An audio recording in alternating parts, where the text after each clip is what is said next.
All right. Hey, welcome to the Coach Show tonight. We got a special guest.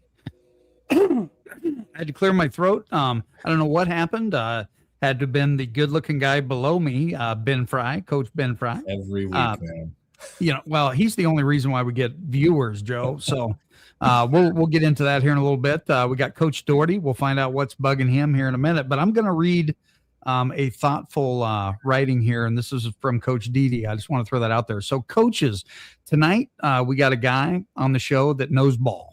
And I think he's got 8 exclamation points there. He is a former teammate and classmate of Coach Derek Doherty.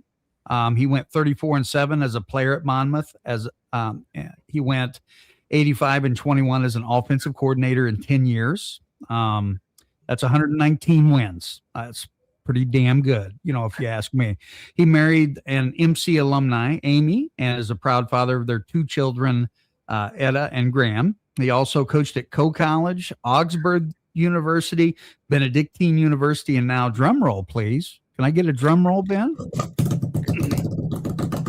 Okay, so he's been named as the 33rd head coach in the program history at the School of the South, Sewanee University. And my accent really does good, right? My Southeast Iowa accent, Sewanee University. Coach Freitag comes to Sewanee after spending the last 11 seasons at Monmouth College, where he served as an offensive coordinator and helped guide one of the most consistent programs in Division III football. During his time on staff, the Scots posted an impressive 85-21 record over 10 playing seasons, developing dominant offensive lines, efficient quarterbacks, and a physical brand of football. So, Coach Freitag, hey, welcome to the show. Also, welcome back, because back in 2020, I was just a guy that was just kind of getting my voice together, right? Didi was all, I'm pretty nervous about being online and stuff. But anyway, Coach Freitag, hey, welcome to the show. Yeah, good to be back with you guys. Yeah. Are you sure? Yeah. I think He sounded so sure. So, it's a good time to have four. Well, you can't even count me, but 3 dudes that know a lot of football. So, I'm going to let Didi take it away. Yeah, Coach. First of all, congratulations on the new gig. Just as we were talking before we went on live, tell me a little bit about the school that you're at now. Like, super interested in the location you were talking about. It's beautiful, and just kind of the ins and outs of Sewanee football. Yeah, so I'm not sure I know all that, just because I'm going on like month 2 of being here. But Sewanee University, the University of the South, we're in Tennessee. We're just located right between Chattanooga and Nashville. Rocky Top. I'm sorry, I didn't mean to jump in. Yeah, there's lots of Rocky Top down here. So the school is located. The campus is 13,000 acres. It's been ranked the most beautiful campus in America. So it's a lot of wilderness and like every outdoor activity you can imagine. Like, there's an office on campus that like coordinates outdoor activity, like adventures. Like, you can go get rock climbing gear or check out camping gear or any number of things. Pretty cool stuff. So, but then academically too, there's just an academic reputation at Sewanee that's phenomenal, and getting a degree from this place puts you in an elite club and allows those students to go, be in that club when they graduate and have access to that alumni data. In the Southeast U.S., if you go into, for instance, my offensive coordinator, Nate Graham, just was in Atlanta recruiting last week and is at these private academies and recruiting. And he's like, I don't know that I went into a single school. He went into 6 schools that day without getting harassed by some Sewanee alumni, like teacher poking their head out the door. And I think that's a pretty regular occurrence down here, or seeing somebody who sent a kid here or something and is real proud to see us walking around their school. So this place is a pretty unique place, pretty neat, neat place. Like I'm eating lunch with my daughter in the cafeteria the other day, and she's like, "Dad, this is Hogwarts." Like, if you got to go look on Instagram or TikTok, and there's all these videos of this place. But it, like, at campus looks like a castle, and like the dining hall in particular, it looks like, you know, where Harry and what the wizards are eating lunch or whatever. But it's pretty neat. That's awesome. Yeah. Well, I'm going to let Ben ask the next question, but you know, I think Coach Doherty has called you a wizard before. Fitting, man. It's fitting. Okay. So you were part of the undefeated 2005 regular season, where you guys got a conference title there as well. What lessons from that team still show up in how you coach? Oh man, that's a long time ago, Ben. Let's turn the clock back. Okay, so 2005. The biggest thing I learned is we got a transfer quarterback, Mitch Taney, who came and played for us and set a whole bunch, probably almost every school record for passing. Like, he still holds the completion percentage record on the season at 74% at Monmouth, and like his little brother played in the league for 9 years and played at Monmouth. So like he holds the completion percentage record. But I think Mitch set the tone right away when he transferred in, because he maxed out like with me. And Wow.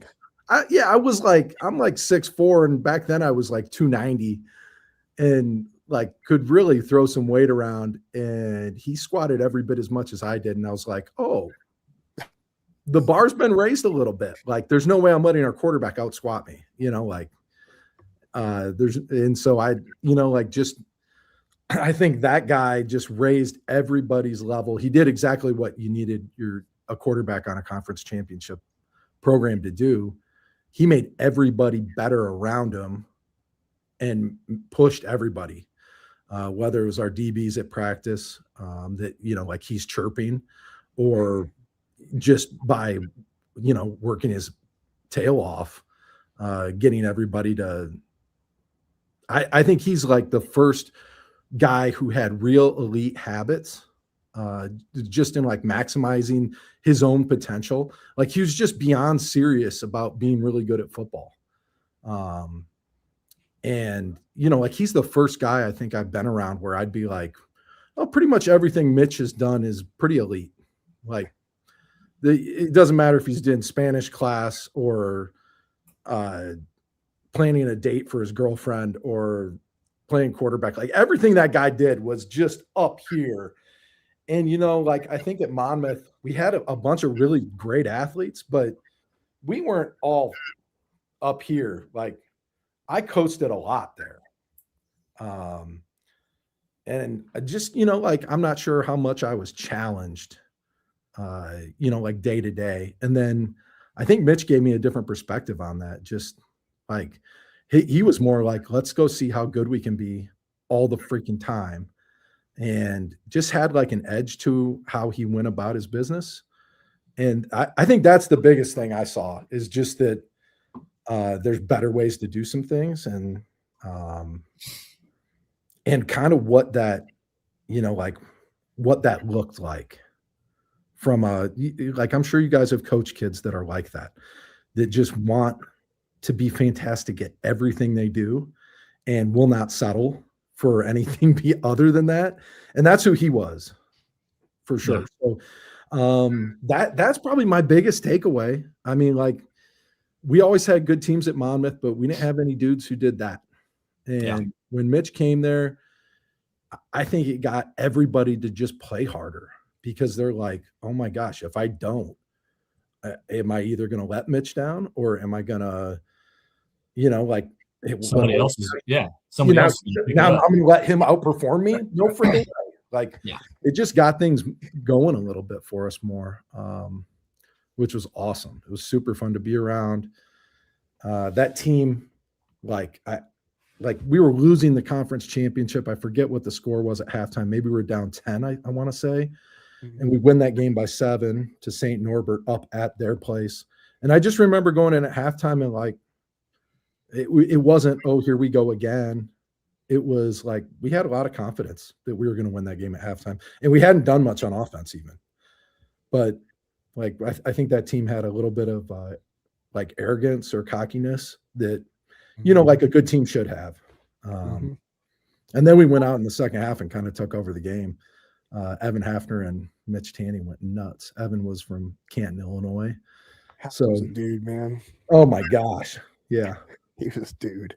Yeah. He helped me recruit the guy with the single best receiving season at Monmouth. He coached him in like middle school, Limestone High School, Nate Thornton, and was the receivers coach at the high school just for like a short period of time. And I went down there to recruit, and he's there. And Nate had been like hurt his senior year. He like dislocated his shoulder. And I remember talking to Evan about him at halftime and after the game, and just kind of reconnecting with a buddy.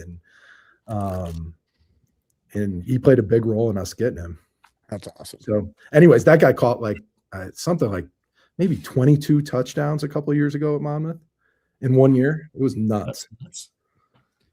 Yeah, That's like awesome. we were coming up with like plays to like we'd get inside the 40 and I'd be like, okay, here's my menu of 8 plays we can throw him the ball into the end zone. It's like I was like, oh, we're like within 5 touchdowns halfway through the year. Like, how are we going to smash this record? It was like real fun. That part of it, anyways. What was old Coach Bell like? I've heard the perspective from Coach Doherty and and listeners. Coach Doherty told him that I was what, Coach? That I was a character. That I was a character, and I'm glad I'm playing that part. I was nervous, man. I'm telling you, I was nervous. I get it. I'm being nervous. I think Coach Bell probably has that effect on his guys. He does. Yeah. What was Coach Bell like? I think he was one guy. He was a guy you didn't want to disappoint. He was a guy who was gonna rip you a new one if he needed to. But like one of the big reasons I went to Monmouth is, and I played high school football at Sacred Heart Griffin for Ken Leonard in Illinois. He's the winningest coach in Illinois. And we always ran like real innovative, good offense. And it was real fun to play in. It's probably a big reason that I coach is that I was just always around that. And that was a big thing for me going to college. Like I wanted to play for somebody who was going to run good offense. And Coach Bell definitely did that and continues to do that. And I feel like I learned quite a bit of football playing for him. So that, I don't know, playing for Coach Bell was super fun because we got coached at a high level and won a whole bunch of games. And I'm probably a big reason that I'm coaching now, to be honest. So it's awesome. I think Derek feels the same way. Without a doubt. And I'll just share this real quick. My mom texted me after that show and she said, he's the same guy that he was 23 years ago. I mean, he's the model of consistency. Like that dude is unreal. Yeah, I could call him right now and he'd have a conversation like I talk to him every week. Yeah. Like, good dude. Ben? Yeah. You want me to ask another question? Yes, I do. All right. Okay. So as a former O lineman, how did playing in the trenches shape how you see the game today? Yeah, I think it has everything to do with how I see the game. Like from an offensive perspective, like there's nothing better when you're playing O-line than like knocking the D lineman off the ball and pancaking them. And like you want everyone to feel that way about football who plays offense for you. And you want everyone to be able to have that feeling. Like one of my prouder coach moments is we were playing in a bowl game in the postseason and we had a receive, and it's like a blizzard game. It's in Milwaukee and snow was blowing in off the lake.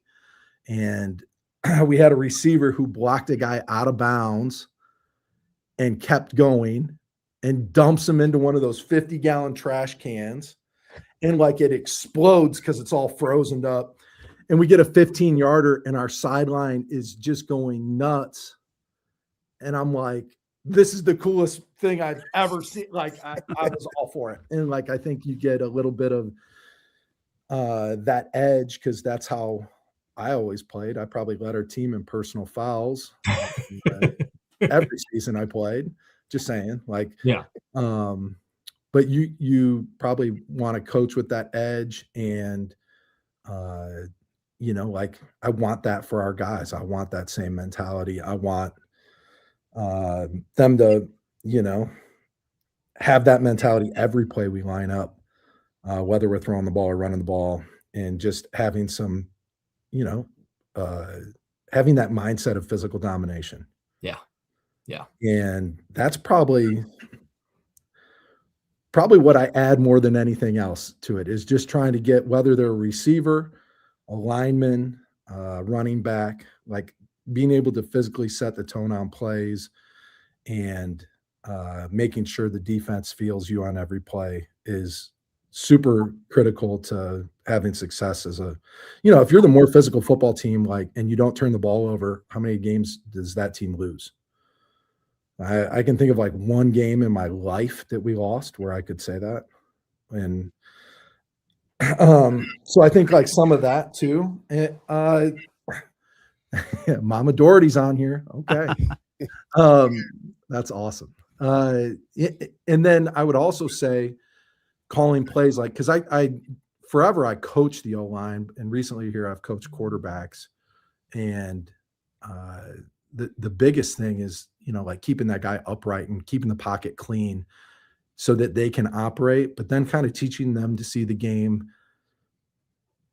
around them that they've probably never been taught. Not that I'm going to teach them a whole bunch of O-line scheme stuff, but just making sure they have a really good idea of the rules of guys around them and just the understanding of football that we're running. The reason I've gone to coaching quarterbacks is it's way easier to coach one guy than the whole O-line and get those guys doing the same thing. Like coaching the O-line is the hardest position in football because you just have the most guys. Yep. So getting them to all do the right thing on plays and play consistently and having backups prepared, that's like the most challenging thing. It's like them and DBs. And like, it's the most unnatural thing. Coaching or O-line and DBs. Those are and they're so technical, both positions. So, up at Monmouth, we were able to hire one of my ex-O linemen who had coached college football. So we were able to hire him, and we had lost our quarterbacks coach, and it was kind of like a best fit situation. So I'm like, oh, I'll go coach quarterbacks. We'll figure it out. And it worked out great. Yeah.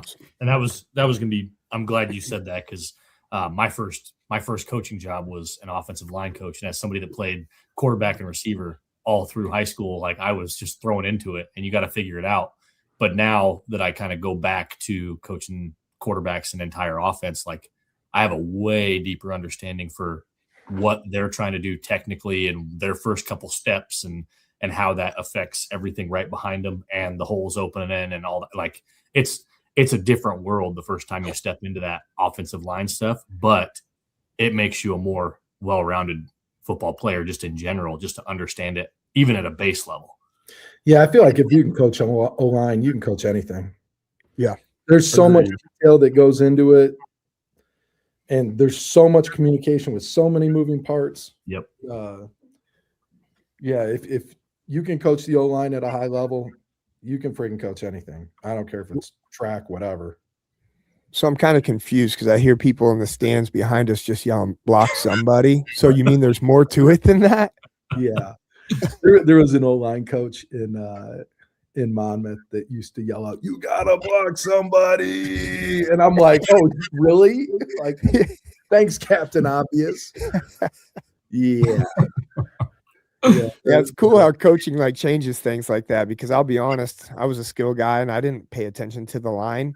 Man, that's freaking poetry to me now. Like I love watching a good offensive line. I would watch end zone camera for every football game I ever watch if I could, because man, there's nothing better than an offensive line moving in unison and just like Joe was talking about, just being nasty, just freaking physical and nasty. And I'll just jump in there. Anytime you're running the wing tee or Oh, here we go. flex bone. I'm just kidding, guys. Come He on. didn't go right to the flex bone. He went wing tee first to try He and did, soften the blow this man. week. Yeah. Yeah. He's growing. Everybody He's was adapting. waiting for it. Yep. And here comes Owen Huffman and everybody else jumping on there. Well, I think they have, take a drink of Coca-Cola every time Coach Banks says flex bone. They'd have a caffeine buzz. So I do have a question that's, off the cusp here, Coach Joe. Anytime you look at your philosophy and you've been a great assistant coach. Now you're coming into that head coach frail thing. What types of things are molding into you right now where you're like, holy crap, I'm gonna have to adapt? Yeah, it's not one thing, it's everything. And like really here, I've got like a blank. They played football here forever. You guys need to look up, by the way, real quick commercial break here. You need to look up the 1899 Unrivaled documentary on PBS. I think it's on PBS. It's about Swanee football. In 1899, we have the greatest college football team of all time. So like the documentary opens up and it's Nick Saban talking about the 1899 Swanee football team. It's great. It's pretty cool. So they played known as the Iron Men. Yeah, they played like 5 games in 6 days they jumped on a train and went 3,000 miles or something wild. Could you imagine if they had Coach Banks' voice? Hey, defeated Texas A&M, Tulane, LSU, and Ole Miss. Jeez. That's insane. And like in the season, they gave up like 17 points, or I don't know what it is off the top of my head. I don't want to be wrong, but that's crazy. Yeah. Anyways, you look it up later. Okay, but leadership wise, and like here, I'm inheriting like really a blank slate. So, like I'm talking to my wife yesterday. We drove up to Nashville with our kids for like just a fun day. It was the first day I'm not grinding my staff and recruiting on a Saturday, and because it's Valentine's Day, gotta let them go see their girlfriends. And but we're driving up, and she's like, "Well, like, what traditions are you going to do?" And I'm like, "Great question. I don't know."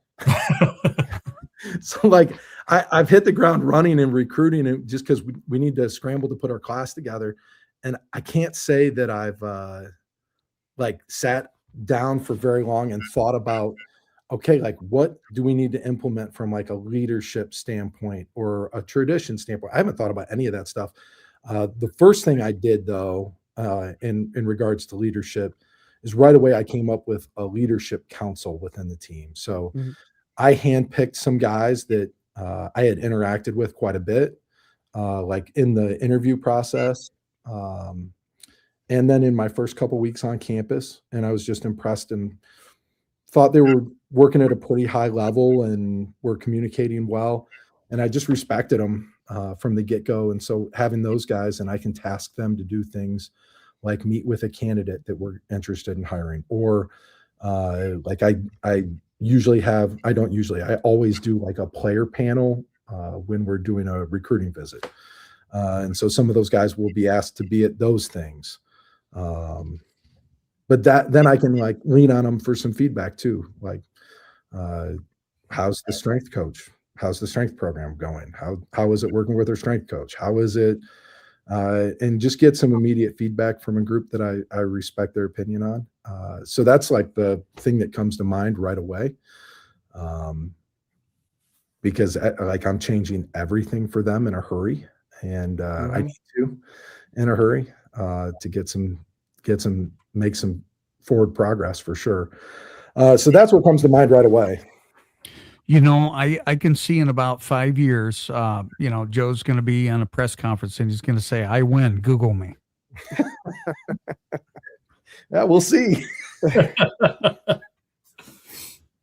So, being the offensive coordinator, having that background, is your plan to be the head coach and offensive coordinator? Yeah. Okay. Awesome. Yeah. I don't know what I would do during a game if I'm not calling it. Sure. like from that standpoint. No, it'll be a little more hectic because, like calling a game from a press box, for instance, I did that last year, is like the nicest, most calm environment where like I can just script out my next series of plays on the desk in front of me, and like I can take the headset off and it's perfectly quiet, and that'll all be different on the sideline. But the great thing is that my offensive coordinator, Nate Graham, who will help organize everything, and he'll coach receivers for me. He played up at Monmouth and then coached there the past couple of years with me. Nate will be able to do some of those things while I'll be around to help our defensive staff. Not that I'll be ultra involved with those guys, but I'll have some input on what we're doing and how we're doing it, and I'll sign off on the game plan. So I'll know that. I'll know enough to be dangerous, So what you're saying is you're going to run a 4-5-2 defense, and you're just going to send every damn one of them. Right? That's one way to do it, I guess. I mean, you just go. Yeah. That works against the flex bone. It would work great against the flex bone, I'm sure. To get the pump block defense up there. Yep. Yeah, we don't play anybody who runs the flex bone anymore, and I guess Knox isn't going to run it anymore either. So no kidding. Yeah, so Rippon has quit running it. Knox doesn't run it anymore. I always liked watching teams run it. Teams that were good at it were dang near impossible to stop. I remember Rippon was good. They were good with it. Yeah. At times. Are you going to put Navy on your schedule? No, definitely not. Why not? There are some ties between Swanee and Navy. I know the head coach from like 2010. I think he's their tight ends coach, and the head coach was the D coordinator here at one point in time as well. So funny that you bring that up. I'm a funny guy now. See, Didi? Yeah. Yeah, you're something, man. So just kind of going back, and I know your urgency is at an all-time high right now with getting hired, trying to get everything going. What are the main pillars that you're wanting to put into place for your program right now? Because I imagine you guys have already started your workouts, right? So yeah. What is the identity that you want your football team to be known as, and what are the pillars you're putting in right now for that? Yeah, I think it goes back to what we talked about earlier, being physical, playing a physical brand of football. The few things I think about playing with a lot of physicality. I think about playing with energy and enthusiasm, and teaching our team that they can control what they can control, and to control the things that take no talent, and to own those. So whether that's like running the ball when you're carrying the ball, to have good ball security, to not jump off sides, to like make the right read at quarterback, like all the things that you're being coached to do that don't take any talent. Can we do all that stuff right? That's a monumental task by our staff, with our team. But if we can get them in that mindset where like they're now holding themselves accountable. So I've stolen it, but the guy who was at like Gardner Webb last year, he took a new job, but he was a big takes no talent guy and had signs around their stadium. And so if you jumped off sides, the defense isn't doing up downs. You're not doing up downs, but you got to sprint up the hill and touch that sign before you can run another rep at practice. And so I'm stealing it, like all great things in coaching. I loved that one. And so like, okay, we fumbled the ball at practice. That takes no talent. We had bad ball security. Let you just run over, you tap that. So kind of some built-in accountability for the team, for the program, where like the coach doesn't need to tell you anything. Nobody needs to tell you anything. Everybody knows you're wrong. You know you're wrong. Now, like, go get a little reset moment and let's get back in and get back to working at being good at football. So how much progress can I make with this group of guys in a short period of time, and spring ball coming up here? That remains to be seen, but there's a blueprint in place for how we're going to get there and how we're going to do it. And we're going to work that program and and have at it. Yeah, I think when you like, if you talk to the coach, the opposing coach after the game, I think like one thing I always want my teams to be like, for if they're going to say something about your team, I want them to go, oh man, coach, your guys play hard. Like that's what I want to be known for. I want to coach teams that play their ass off, that play really hard. So if I can get that mentality, and then it's my job to recruit some talented football players and some guys that can make it go. But if I can always just get my teams to really play hard, I think my job, that's a minimum standard for me, right? Like we got to do that. Then you add like some good play calls and some good talent, and all of a sudden we can let it rip. Are you the type of coach that's going to like headbutt people, or are you going to be the calm and reserved dude? No, I'm pretty calm and reserved, really. I think you got to demand it a little bit, Yeah. And so I'll just try to have some perspective for him. But no, I'm not. I'm not going to be jumping up and down or running up and down the sidelines or headbutting anybody. That's not me. I'll leave the headbutting to the young guys. I will say, like, if you look at our coaching staff, they're all young guys. And that's on purpose, because we just need some, you need some energy and enthusiasm injected into this thing right away to try to get it flipped. The last time they went 500 was a long time ago here. So we've got a monumental task in front of us. And, like football, it's a lot of work. You practice endless amounts of time for this opportunity at 10 games. That's all we get guaranteed in college football. So, like it can eat up young men. It can eat them up as far as like, it can be a grind for them. And I don't want it to ever be a grind. Like I liked practicing as much as I liked the games. Like I was trying to kill guys in practice all the time. I really love that. I want my guys to have that joy in playing football, and mauling some people and being physical. Like that like I wasn't a guy who went to class and loved school. I didn't. I went to school and I just thought about football the whole damn day and couldn't wait to practice. Practice was not a drag for me at all. But I think it can be for a lot of guys. And, like if you get real hard on yourself and get down and then you're not winning games like that, that could be a difficult situation. So we're going to work really hard to try to overcome some of that and make things fun and inject a lot of enthusiasm into this thing, and energy into it. And so I've got a young staff hired that are beyond enthusiastic, and they are grinding and recruiting right now. It's great. Yeah, we need it. Okay, so let's just take a quick step back.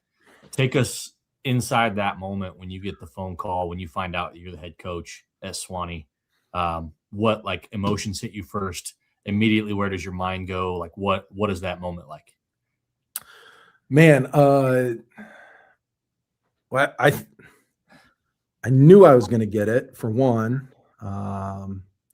It was just a matter of if it was going to work out or not, really. And if all the things were going to be in place because I didn't know all the specifics, until you get that call, you don't know. But yeah, I had 2 jobs that I was weighing, really.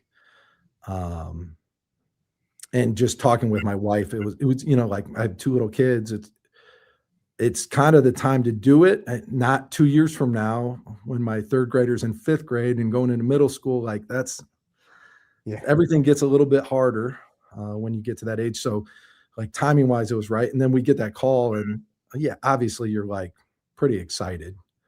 And pretty, like I think there's probably not a ton of moments in your life that are where you get news like that, where you're like, that fired up. But yeah, I was real fired up when I got the interview. I'll tell you that. Like I got a call to do the interview and come to campus in person. And I didn't know if I was or not, because you never know in a search whether they have a guy that they already have picked out, or you just don't know what you don't know because you're removed. And we were still in our season, and I happened to be with my wife in that moment, and we had talked about this place being special. We'd been down here on campus before, and I'll remember getting that call forever. I was pretty fired up. Yeah. Well, you are the wizard. So let's talk about what kind of brand of athlete are you bringing in there? Yeah, the brand of athletes. Well, number one, you got to be really smart to come to Swanee. So academics, I've got a couple guys on the team who had perfect ACT scores in high school. So you have to be able to do the academic work here. So that's the first thing that eliminates a lot of recruits that and you guys are probably like me on Twitter, where you guys probably get DMs for guys who are trying to play college football. Yeah. But I get like endless amounts of DMs, and like I just ask right away, like if they don't have their GPA posted in their profile, hey, what's your GPA? Because it's like I can only recruit a certain brand of student athlete here. So it's got to start with that. That's like the first requirement. But then after that, yeah, let's find the biggest, fastest, most dynamic athletes we can. And I can't say it's one thing in particular that we're looking for. I would just say it's good football players that we're trying to collect. It's, like when you're building the receiver room, it's like a basketball team. You want to have a guy who can take the top off of defense. You want the real fast guy. You want the burner. You want the guy who's a little bit bigger, who's going to have the big catch radius. You want a guy who can be a jump ball guy. But all of them, you want to see him catch the ball and run real fast and be dynamic. I think when evaluating athletes at our level, like the thing you have to find is like, what's the redeeming quality? Like, what are they really good at? Okay, where's the starting point? Okay, and then you try to figure out, okay, what kind of recruit? Like, are they going to be? Should they project to be like a 2-year player for us, a 3-year player for us, an immediate impact guy? Are they just a program guy? Because there's plenty of guys who want that college football experience, who might not be a guy ever for you. And then who knows? Like, we had a running back at Monmouth who I thought was just going to be a program guy. And this year he ended up being our starting running back for 2 games and rushed for like 400 yards and a handful of touchdowns. So wow. You never know when your number is going to get called. The 2 guys in front of him got hurt real bad. So the types of athletes we're going to recruit, though, we want to recruit dynamic athletes. You want to recruit big guys up front and fast guys on the perimeter. I don't know. It's not rocket science. You want to get guys who throw the ball real far and run real fast. I don't know. It sounds like rocket scientists are produced at your institution. Well, a lot of doctors and lawyers, that's for sure. Wow. Yeah. Do you find that part of it challenging with such a high academic responsibility to be able to get guys in? I know you're just getting there, but you feel no. In fact, the opposite. It just gives you like laser focus on who you're recruiting. Okay. As opposed to like, oh, let's just recruit everyone. Yeah. Which is like a different model. And let's just go find good football players and recruit everyone. It narrows the focus a lot. And I think that's way easier. Like I have a very specific student athlete I can recruit. That's great. I can work with that. That's almost easier than just the general throw the pot of sauce on the wall and let's see what sticks up there. Yeah. Like that's really actually very difficult because it's difficult to sort through that volume. And this is a different style of recruiting than what I'm used to, but we have 21 commits right now, or 22 commits right now. And we need a lot more, but we're going at a pretty good pace right now. So I never thought about it like that. That makes a lot of sense. Yeah, like if I talk to a pre-med, someone who wants to go be a doctor, and they're a good football player, and we can get them to campus to visit, like our graduate acceptance rate is like 98%. And like if you look at what schools the pre-med kids are going to, if you had a son who was pre-med, you're going to send me an email. Yeah, not many other places allow them to do that and be pre-med. Yeah. No, like we have to have practice on Tuesdays and Thursdays. We have to start practice after 5 o'clock because our 15 biology kids have labs. Wow. Yeah. Huh. Yeah, it just is what it is. That's cool. Yeah. Just to make it a little bit lighter here, can you tell everybody what the roads are like, Joe? They're actually real similar to Monmouth, Illinois. Are you sure they're not similar to like I don't know, Kirksville, Missouri? I've never been to Kirksville. It sounds wonderful though. No, in all seriousness, when we were driving through there, to go to Myrtle Beach a couple years ago, it felt like I was going to fall in the cracks, guys. I'm just going to throw that out there, but there is a great airport that's nearby, right? Tell everybody how close you are to everything. Yeah, we're an hour and a half south of Nashville. We're an hour north of Chattanooga. So we're right kind of at that midpoint. We're 2 hours from Atlanta, 4 hours from Memphis, 4 hours from Louisville. So we're kind of in middle Tennessee. You're kind of in the middle of everything. So are you worried about earthquakes? Should I be? I don't know. The new Madrid fault. I'm sorry. I'm sorry, coaches. I didn't mean to jump in there and screw your coaching show tonight. But you ever worry about that? Worry about you. His ADD is kicking in. I don't know anything about earthquakes down here. Maybe I'm going to learn though. You need to check out your seismic, scientists down there that are in your program. But no, anyway, I just wanted to cut the mood a little bit, and kind of plug in. If you would like to be a guest on this chaos, you can email me at coachingcultureandathletics@gmail.com. That's coachingcultureandathletics@gmail.com. That's the perfect time to plug that. Yeah, no kidding. Back to you, Ben. Yeah. Okay. So you mentioned you've got a couple young kids. How has being a husband and father shaped, or changed the way you've coached? Yeah, I think right away when you have kids, immediately when you're dealing with other people's kids, that's how I think of them. Like, I don't think of them as just my football player. That's somebody's child. Yeah. And it just gives you different perspective. So if you're having a hard conversation, like it's a little bit easier to be like, well, if this was my kid, how would I want this to go? Yeah. And I think that's the main thing. It's going to be great as the head coach. When I was the offensive coordinator at Monmouth, my kids were at every practice. My wife was at most of our practices when she was able. She'd walk over to the stadium. They're going to be at all of ours now. Yeah. So that way your guys get to see you interact as a father and a husband. And, like my daughter will have secret handshakes with our quarterbacks. It'll be super fun. So yeah, that's awesome. Yeah. She played catch with Coach Braun's son almost every day with Silas, who's a quarterback over at Monmouth. And like that, and that's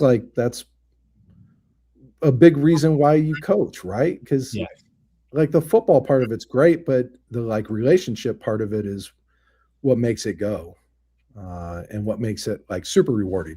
Because then when Silas gets his opportunities and he's out there on Saturday and my daughter's cheering for him, and then you see him have success, and then they get to talk about it, and I don't know, that part of it's pretty neat. Yeah, I shared this with Coach Bell, but it's the opposite. Do you remember when he would bring Carter to practice back in the day? Yeah. I'd always stay and play catch with him, and then obviously graduate, life goes on, and all of a sudden I'm seeing that Carter's this stud, right? And then he goes to South Dakota and is lighting it up, and I wrote Coach Bell, and I'm like, oh my God, it's crazy. Like he was just a little baby. I was playing catch with him, and now he's this stud. So Yeah, that family aspect of it's really cool. super neat. So speaking of Coach Bell, last week we talked a little bit about calling offense, and he is not a big time script guy. He talked a lot about how he goes off of feel. How do you approach calling a football game offensively? Yeah, I'm the opposite. I'm a big time script guy. Everybody does things different. There's a million ways to skin a cat. I usually script like 16 openers. And if they go great, I run them all again oftentimes, or variations of them. I try to start the game with 5 completions for our quarterback. I'm going to run some stuff formationally that is going to put teams in a bind that they haven't seen before. I'm going to script, in particular, like shifts and motions. Like I have a hard time calling that. So I script it. And that way it's practiced that way all week too. And it's all just written out for me. So it makes it like I used to try to like, okay, I'll try to match these concepts with this shift and with this motion. I'm like, why wouldn't you just write it all down? Yeah. It's way simpler. So I'm a huge proponent of scripting. And then what I really like to do, Coach Doherty, is take, and I used to go sit on the bench when I was coaching the O-line in between series, and I would script out my next drive. Mm-hmm. Or maybe I'd script out our first third and pass play, or, like I'm just making notes relentlessly on like my call sheet. I can't say I really use a call sheet for much. I have my script at the bottom of it, so it looks like it's about the size of a note card. But I do like to have it some blank space on there so I can script out my next drive or my next 3 plays. Or at halftime, I like to come up with like my first 6 or 7 plays with the whole offensive staff, just like we did for the opening script. And there will be times where you come off it. Yeah. Like you're not anticipating a 3rd and 8 on your opening drive. Who anticipates that? That'd be insane. So there's times where you have to come off it, or maybe you get to the point where you want to take a shot, or like you get into a specific situation where it might change your deal, but then you have these scripted plays to go back to. And I've always been a huge proponent of tempoed football. And if you want to go really fast, you have to have that scripted out. Yeah. If you don't, like, I guess if your gyms are just better than their Joes, it's an all irrelevant. That's fine. But like when it comes down to it, I'm a lot better on a script than just like shooting from the hip. Yeah. I would agree. Didi. It's Ben's turn. Yeah. You trying to skip me over, Chuck? Come on. Okay. So along with being, a parent, it's great that your kids, are able to come to practice and your wife comes to practice. Going from being OC to now head coach, how do you manage the grind of college football and now the recruiting aspect and all that kind of stuff on top of it with a new program while staying present at home? And I know this podcast is taking away from that as well. So just throwing all those things out there, how do you maintain your presence at home on top of all your coaching duties? Yeah, I try when I'm at home, I just try to be at home. I don't watch Huddle at home unless my kids are asleep in bed and my wife's asleep in bed. And maybe then I'll sneak back into it. But I try to work when I'm at work and work real efficiently. And when I leave here, I try to turn it off. And I can't do that with recruiting all the time. But I try to be present at home. I try to put my phone somewhere where I'm not going to hear it, and put the screens down and have some quality time. Yeah, I don't know. That's a work in progress for me. Yeah, so it is. Yeah, I don't know. I don't have any secrets other than try to put my phone away and not answer it. That'd be my best secret. But yeah, I try to do some specific things with I try to have dinner with my wife and family. One thing we'll do here that the staff, when we played Derek did it. They used to have like dinner in the cafeteria on Tuesday nights. I'm going to bring that down here. That's awesome. Where you do family night. So as soon as practice is over, a lot of times staffs meet on Tuesday night just to game plan for Wednesday. I'm not going to make my guys meet, but I'll buy them dinner, and like let them be in the cafeteria mingling around the guys and let their families be invited. That's great. That's great. Yeah. Yeah, I think it's it's really good. I don't think Dee Dee invited me to any family meals last year. Thanks, Joe. Joe. Now I'm going to hear about this all the time. Invited you to every meal, Chuck. I know. You shifted the camera downward as soon as he started talking about food. Well, no, I wanted you to see my dog. This is the same dog that I tried to wake up and you really? Okay. I dare you to pet him. Hey, okay, ready? Oh, bite him. Shit. Okay, I'm done. All right, moving on. Yeah, he's kind of mean. That's awesome. Huh. Anyway, so just kind of staying with your family, Joe. And I've been lucky enough to be at Monmouth practices and see you and see your kids running around. And then we went and we ate afterwards, and they're in the cafeteria, which is, man, what an awesome way to grow up, I think. But what is most important for you, for your kids to see as you're coaching?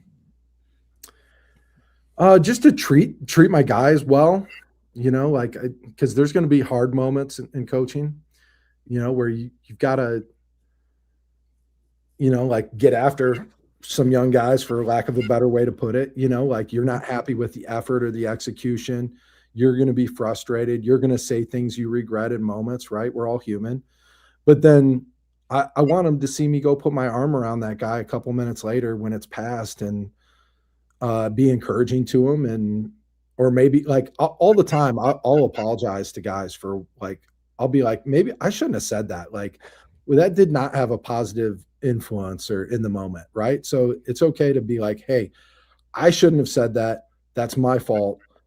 I said it out of frustration, and put my arm around him and then say something encouraging to him too. I think too often in college football in particular, guys get cussed at, and when guys get told that they're such and such a 4-letter word, they tend to think it, Yeah. So if sorry, that was me. Hey, if it's a commit, you got to look, man. Big time commit just happened. Let's go. I wish.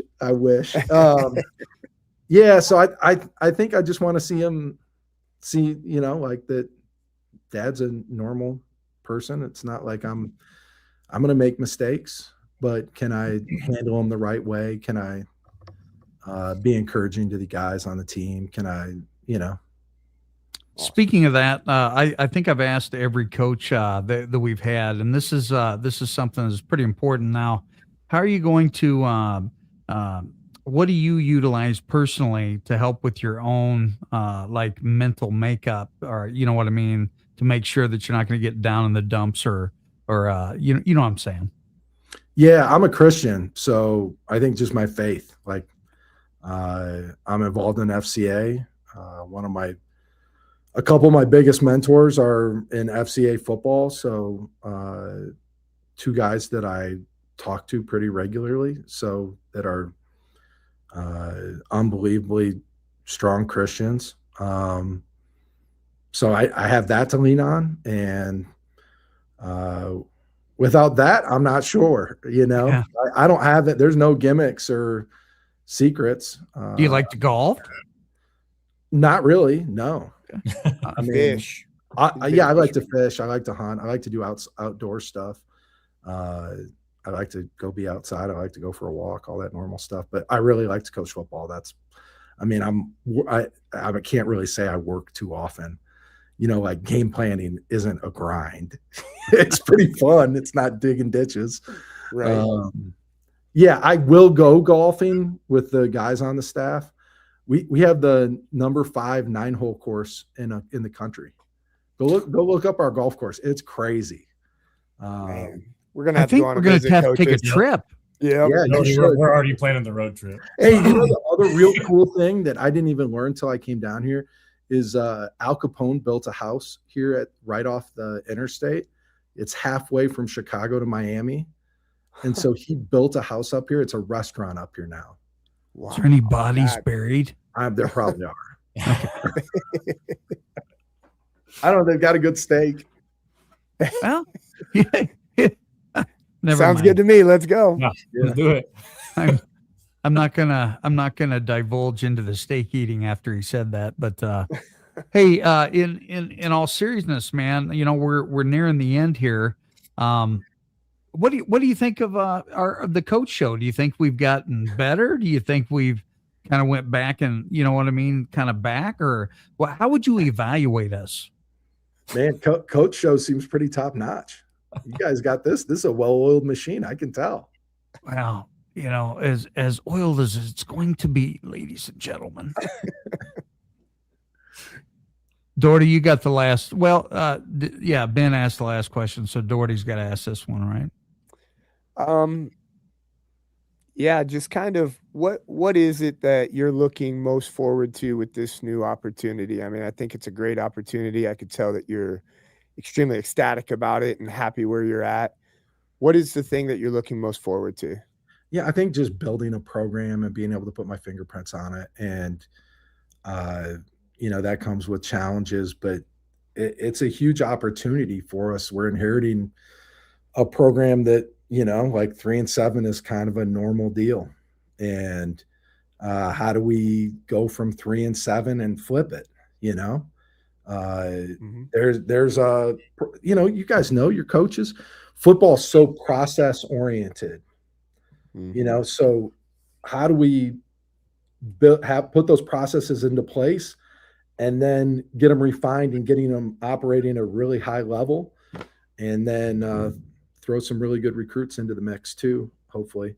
Yeah, I would say just being able to put my fingerprints on a program and run my program. That's the thing I've been looking forward to. You know, like you guys grow up and you're young coaches and you know, like you do this. I never dreamed of being the O-line coach for my life. You know, I dreamt of being a head coach. And so now I finally took that big leap, and it's like sink or swim for me now. So better get to swimming. Dude, I'm here to tell you, man. You know, we're gonna look back on this moment on Dog Pound Radio with the Coach Show, and we're gonna say Google him. I'm serious. You know, anything that you touch, Coach, I've seen it, man. You know, in Monmouth, whatever. You know, I think the sky's the limit for you, and we're excited as, you know, I'm excited as kind of a former coach. You know, it's going to take a couple years off, but we're all excited to watch you grow and be who you are, and definitely make sure that you put me on like the weekly email list with a link for your games, because we'll share it on Dog Pound Radio. Cool. I'll have to do that. Got any shout outs? Nah, just shout out to Coach Doherty. We played. We were probably some bad freshman football players a long time ago, and we were like, I remember that training camp, Derek. It was like Junction Boys. There were guys like that's before those, you know, like Corey Stringer passed away, and some of those guys. So we had like 18 two-a-days in a row back then. Oh my God, it was hard, and I lived in a dorm with no AC. Yes. That camp was a real grind, and there were guys. I was stuck in Windbigler. Were you in Graham? Or no? No, I was in Cleveland. Oh, up on like the third floor too. I'm glad that you're here to tell these, because people think that I'm full of shit when I'm telling some of these stories. Like it was hard, tough. It was real tough. I had I think I had like a Revolution helmet, like the old school, the original Revo. Yeah, I had the first series of them. Yeah. In high school, I had the bike helmet with the blue liner, the blue inside. Oh, yeah. I had leather helmets back in my day. Just kidding, man. Just kidding. It explains a lot, man. Yeah, I know. CTE. Anyway, hey, Coach Fry, do you have any shout outs? Just, Nah. shouting None? out Oh. my wife, kids, it's my dad's birthday today. So shout out. Happy Sam Fry birthday. out in Pennsylvania. And then I just want to take a second, the past week has been pretty heavy for a lot of Iowa families. So just thinking, whether it's the Iowa Lakes Community College, Waco, or UNI, Iowa City High families, just, we're thinking about you guys. So. Didi? Yeah, awesome point, Ben. Yeah, I'm gonna give my shout out to my stepdaughter, man. I spent all day today in a volleyball gym watching her play. 8th grader playing in a 16U tournament, and she held her own, man. She's a lot of fun to watch, and super proud of her. My shout out goes to the wrestling program. We got 3 dudes to the state tournament. We had a lot of young dudes, have a chance for that. And just following you guys all year long. Super proud of you. Good luck at the state tournament to our 3 qualifiers, and also to the guys that didn't make it, to the guys that were in the arena. No one can take that away from you. And we'll end there. This is the Coach Show on the Coaching Culture and Athletics Radio Broadcast Network.